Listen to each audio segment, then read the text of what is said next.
Hello বন্ধুরা, welcome to my another mini blog. তোমাদেরকে আমি আগে একটা ভিডিওতে এইখানে যাওয়ার সম্পর্কে বা কত টাকা ভাড়া নেবে, কীভাবে যেতে হবে সেটা জানিয়েছি।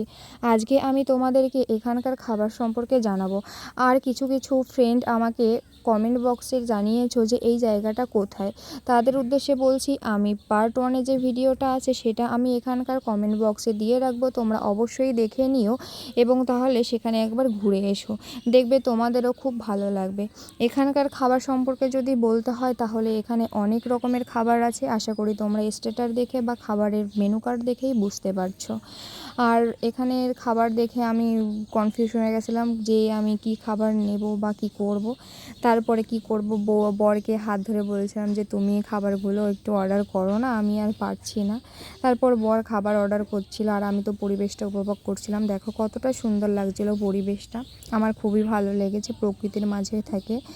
আর তারপরেই অর্ডার করে দিয়েছিলাম আমরা chicken drumstick, fish cutlet, crispy chicken.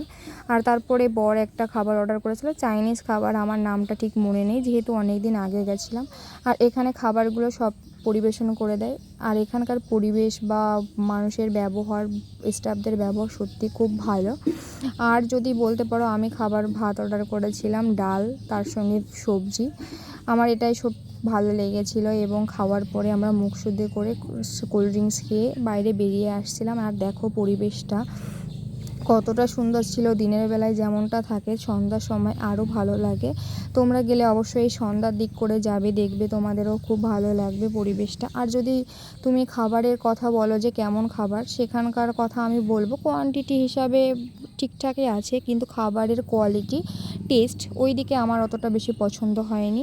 আমাকে ওইখানে যদি বলো 10-এর মধ্যে কত দিতে, আমি অবশ্যই 10-এর মধ্যে 5-4 দেবো, তার বেশি নয়।